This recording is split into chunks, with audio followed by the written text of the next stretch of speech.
has endorsed slavery, inequality, and narrow ideas of tolerance. Imperial values are not just limited to the law books, an oppressive security force, or a disregard for human rights. Instead, these values are endorsed and legitimised through the routine making and maintenance of the city. Imperialism, understood also as fascism, and its values requires an aesthetic. That aesthetic is, of course, extends this idea of a flawless image to its own architecture and infrastructure. It smooths over the injustice in society to present an ideal and false impression of the truth. I therefore call on the Council Senate to denounce imperialism and the delusions associated with it in favour of greater tolerances. Thank you. Because I'm very aware we've got a lot of questions to get through, and I appreciate every question that is really important. So can I just remind members of the board to try, if possible, try and get your questions as brief as possible, and for the members of the Cabinet to respond as briefly as possible as well. Thank you very much. Thank you. I think there may be some specific allusions in your question to some questions later. In terms of the general nature of the question, I refer that to Councillor Julie Dore for the European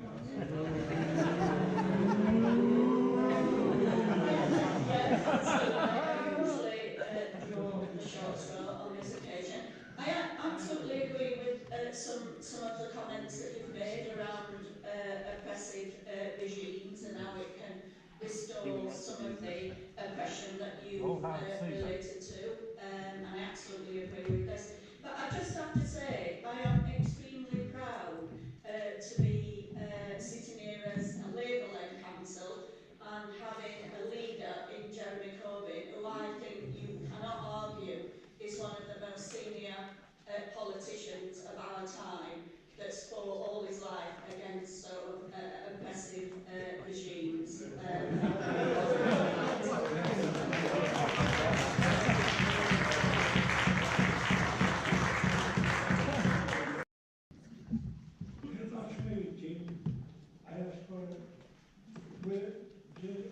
On the war days, Sheffield war days, where money had gone previously and where did it go now? And you said you're right, that you never know. So can you have an answer, please?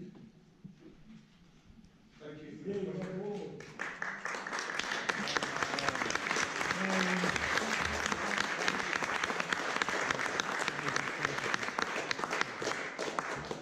the question.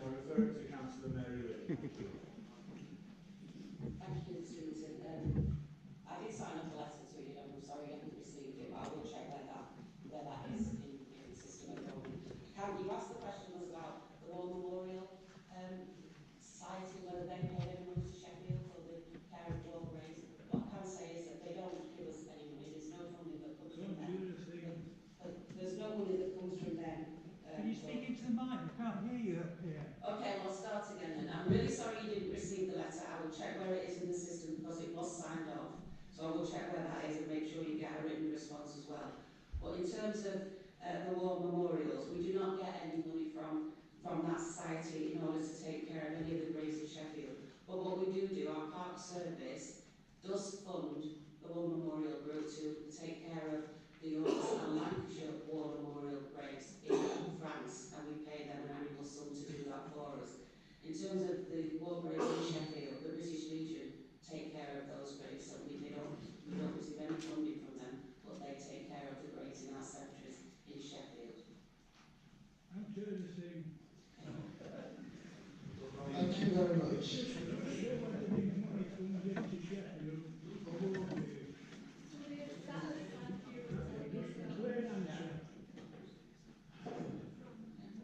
No, we don't get any money from that group in order to take care of war memorials graves in Sheffield.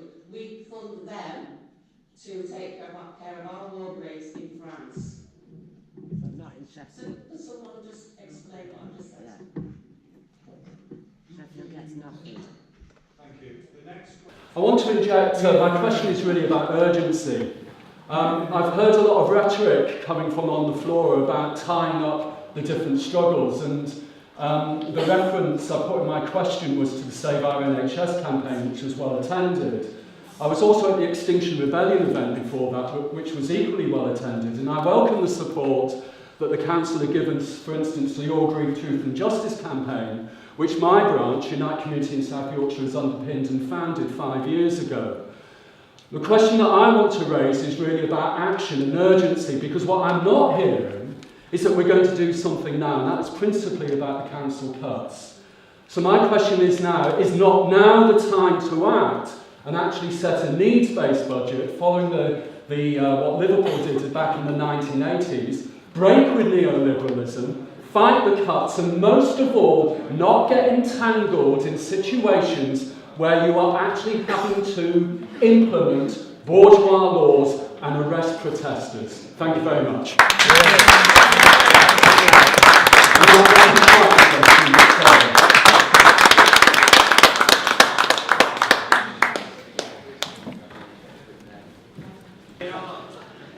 Question 1. Lord Mayor, Councillor Iqbal has announced on Radio Sheffield that the Old Town Hall has been sold. Can Council tell the Sheffield public to whom it has been sold and give assurances that any redevelopment will respect the building and its place in Sheffield's history? Absolutely. Will the Castlegate Conservation Area be in place before the sale completes, as this will afford significant extra safeguards to the building? Yep. And does the Council intend to enforce the urgent repairs to the building to secure it as weatherproof, as the limited work that's been going on is seen by heritage groups as inadequate for the longer term? And considering that there is many a slip twixt cup and lip, will Council take a prudent approach and continue with preliminaries for the compulsory purchase of this building in case the sale or the new developer's plans fail? And question 2, yes, I'm another person who dares to mention Brexit in the chamber. What is the Council's response to the government's threats to bring the army onto the streets in the eventuality of a no-deal Brexit? Thank you.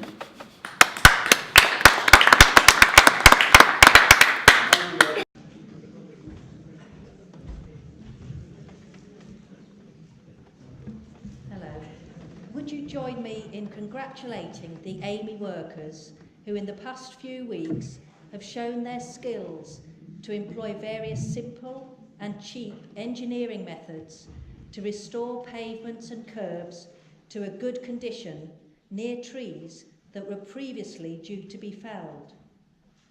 Can you explain why these investigations and engineering solutions, which we have already paid for in the Streets Ahead contract, have not been used before, and why thousands of trees have therefore been unnecessarily felled?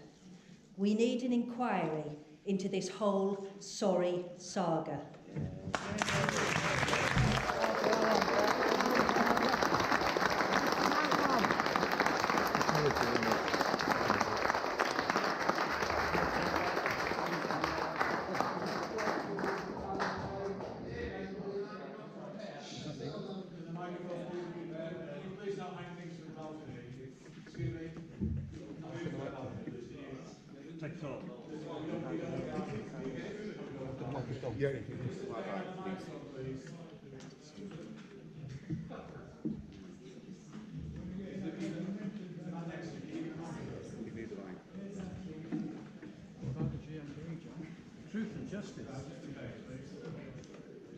Thank you. Thank you.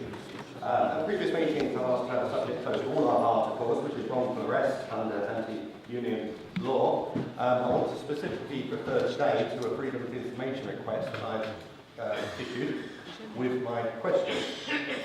Now, I've asked before about the Council's involvement in the arrests in 2016-17. They've been the subject of the news again this week, and the FOI adds some detail to that. It's an email from the council officer to the police. It says that the council legal department have discussed the legal implications specifically of section 241 of the Trade Union Act.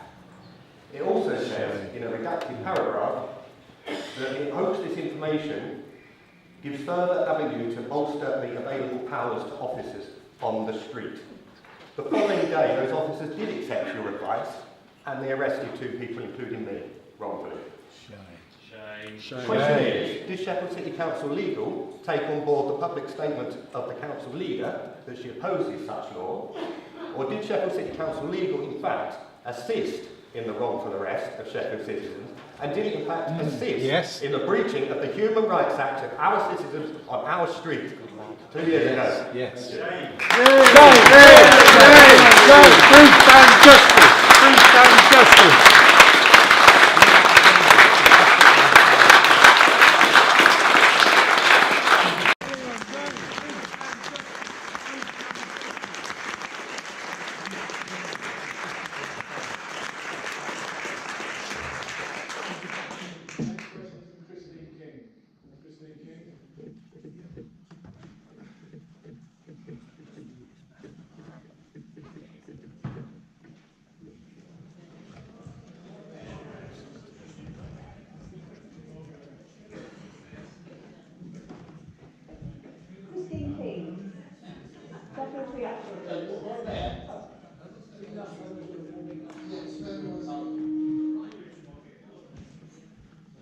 Can you please just roll up the banner, please? Yes,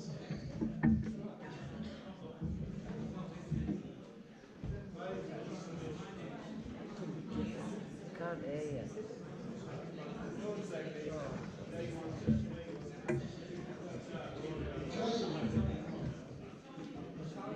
Can you please remove the banner? That's okay. It's not my banner. That's fine. No worries. I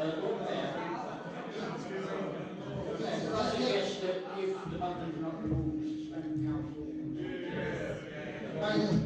Oh, it's dropped. It's gone. Okay, thank you very much. Thank you. Christine King, Secretary Action Group. We have a backdrop of unlawful arrests and surveillance and security. A £2.2 billion contract was a parallel reduction, initially at least. A value for the number of trees that's been different virtually every time it's been presented, and the increasingly clear picture that many of these trees didn't need to be felled at all. With all this, why is it described as a distraction to seek to understand how and why all this has happened? Thank you.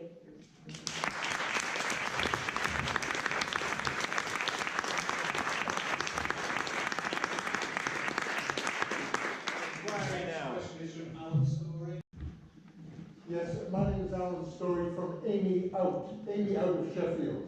Right. Now, Mr. Dagnall, I gave you a copy of an article from the Financial Times on the 13th of December. Do you have it there? Mr. Story, can you ask your question to Well, the Chair okay. of Council? I tried to be fair to the cabinet member. What the article says is that in fact Ferrovial has engaged Goldman Sachs to sell Amy PLC. They're selling it, in all likelihood, to two private equity companies, Strip and Flip, Slash and Burn. Now this company that's expected to buy it, Greybull Capital, purchased Monarch Airlines. It led to the largest collapse of an airline in British aviation history. They laid off a total of 2,500 workers, Greybull Capital did. They stranded 100,000 Brits around the world, and taxpayers had to pay £60 million to bring them home. They in fact ripped off the workers' pension plan, and they still made a profit. This is the company that in all likelihood is going to be buying out Amy from Ferrovial. Now people, and I've talked to a number of experts, one you've talked to, Mr. Dagnall, Dexter Whitfield, the leading expert in PFI contracts around the world. He said the red light should be flashing for Sheffield City Council over this. I've spoken to accounting professors who say this is absolutely terrible. It's going to be... Well, I'm going to ask my question. I'm trying to, in fact... Go back to it. Can you just be as brief as you can, sir? Okay, well, Can I please just remind members that it doesn't help when you're all shouting at the same time. We understand everybody gets your questions. I appreciate it. Thank you. Over to you, sir. Please try to be as brief as you can. Thank you. What I'm very worried about, and so are experts, that in fact the workers of Sheffield are going to be laid off, former city council workers who were outsourced. That there's going to be great problems in our city. They're going to rip off workers' pension plans. They're not going to respect any agreements about cutting trees. My question is the following. Well, I'm sorry, my question is the following. What risk assessment? You don't know what's going to happen when these slash and burn companies come to Sheffield. What? I'm trying to ask my question. Literally, it's not everyone's frustrated. He's literally about to ask his question. He doesn't have everyone shouting. Oh, just very briefly, sir. My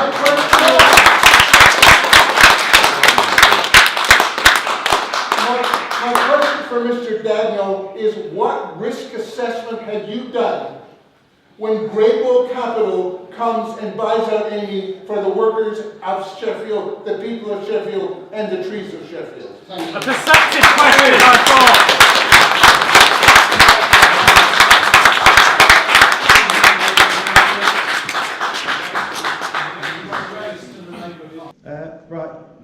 We've seen scores of peaceful protesters arrested in Sheffield without convictions.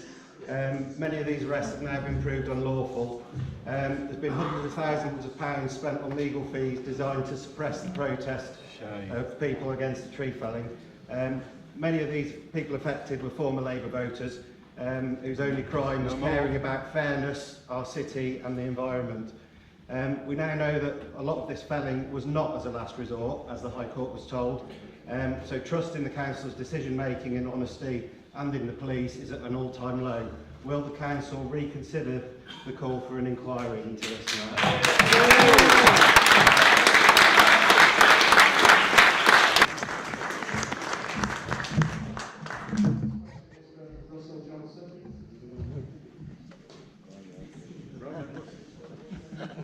Pass the microphone, please.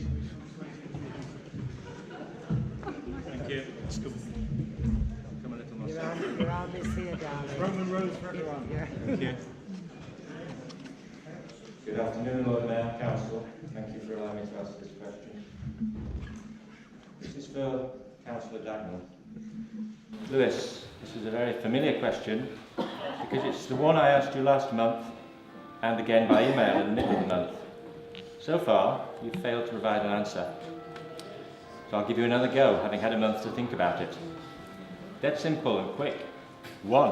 Which of these provides the most benefit for the citizens you serve? 1. Mature, healthy street trees, providing all the environmental benefits of which we are aware. Or an insistence on no minor curb deviations, which is not required under highways legislation, nor is it required by the Department for Transport, who partly funded the PFI. And I'll just add one more comment, Lewis. I've done some research and I now understand that Roman curb standards no longer apply.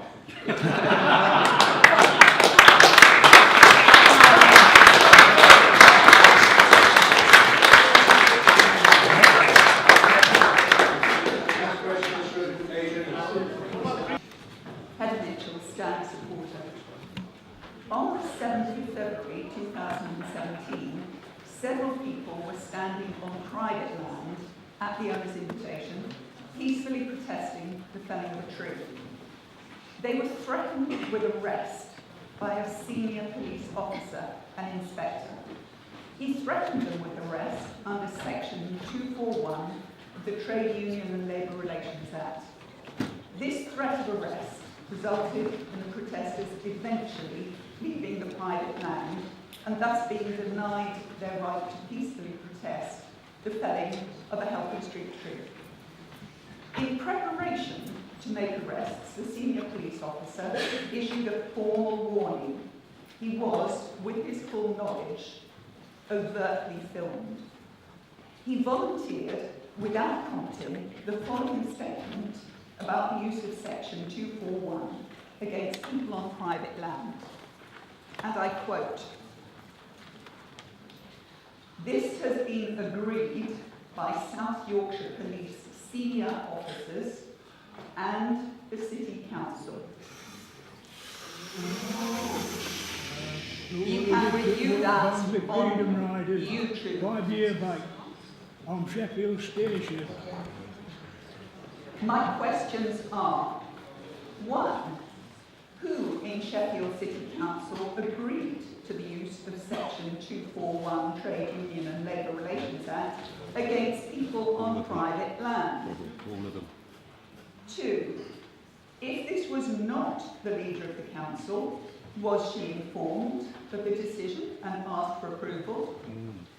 3, if the decision was approved by an unelected officer without our elected leader's approval, why did this happen? And 4thly, what process was used by Sheffield City Council to agree with South Yorkshire Police to the use of Section 241 against people on private land? Should you wish to review the YouTube of this, the location is at the bottom of my question for anybody who has the paper. Thank you.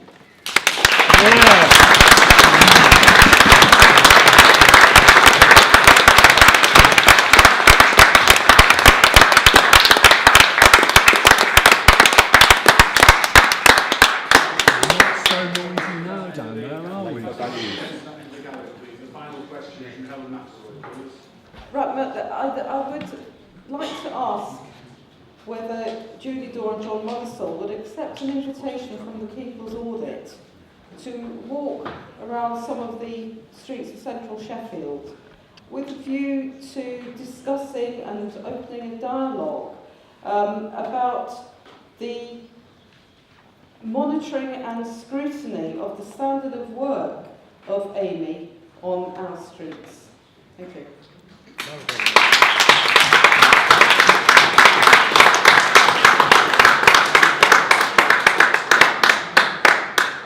Thank you. I refer the majority of those questions to Council Lewis Dagnall, the Cabinet Minister. To have joined campaigners and Amy workers on several streets in Sheffield in the new year to see the new work that Amy has been doing as a result of our change in approach. So I would welcome the fact that by sitting down and engaging in dialogue, we have found a way forward that allows our city to receive the investment in highways that we sought as the party in administration and as the other opposition party sought when they were in control of council, but also respond to concerns about highways trees.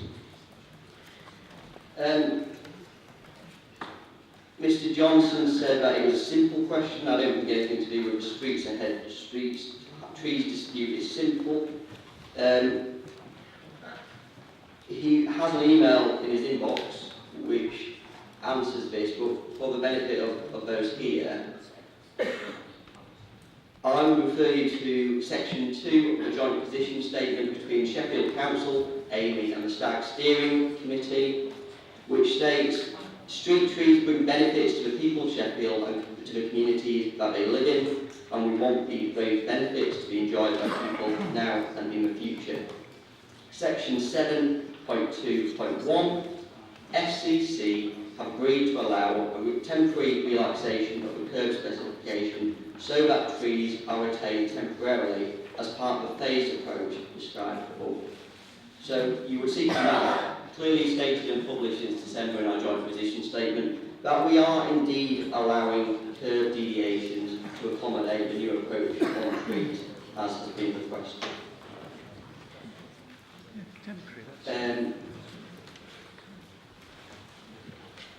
The other questions, there was a number of questions about inquiry. What I set out quite clearly last month, but I'm happy to say it again, is that we are not persuaded that an inquiry is what this city needs now. We contested the last local elections on the basis that we would continue with the streets ahead highways investment, and the party opposite contested the last local elections, pledging to hold an expensive, long-running public inquiry. Just for the members of the public, as long as the banners haven't got any swear words on offensive, they're more than happy to be on your walls, just where you guys are. We were told we couldn't put them on the wall.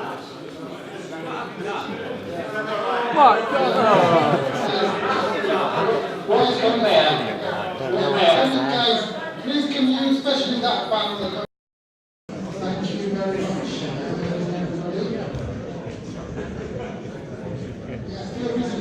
Thank you very much.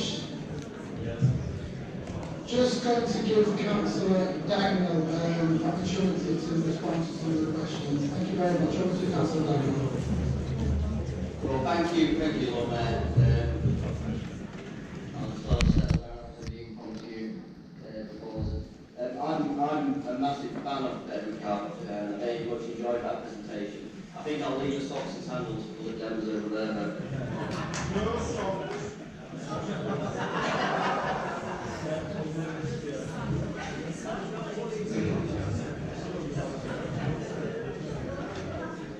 So, okay, let's start with the most difficult issue. This question about the arrests that have been found reviewed by the independent office of police complaints. We have been very consistent in saying decisions about arrests are for the police to take. The police have appropriate means to challenge these, as the 7 individuals have done. And I welcome the fact that you have reached a settlement with the police and received compensation that will hopefully resolve the issues that you've taken up and allow us to move on as a city.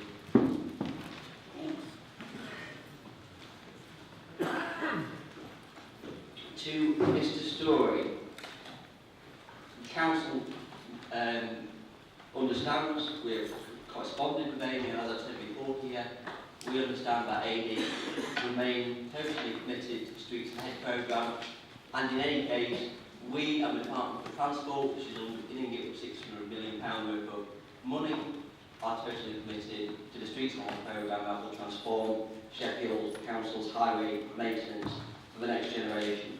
So, I can't generally afford to read Financial Times on a day-to-day basis, but luckily the university has a subscription, so I can read it from time to time. I appreciate your interest in this issue, but we, as far as we're concerned, it's full steam ahead with Streets Ahead. That's not the question. The question from the gentleman, Mr. Hallam, about the Yorkshire Water, if he'd like to write to me with the details of this situation, I'd be happy to discuss this with officers and review the situation, which I'm not familiar with. I would note though that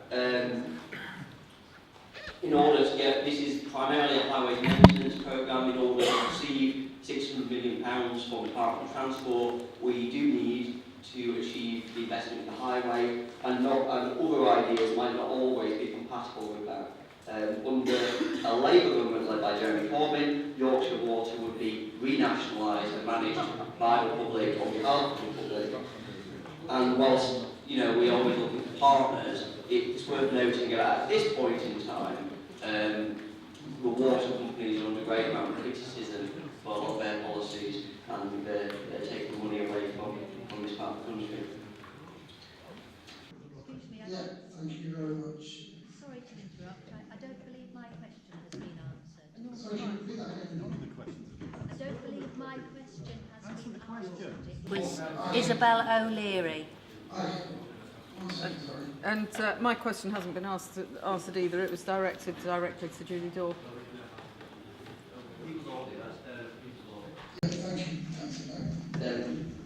I did answer the first question before we had our break.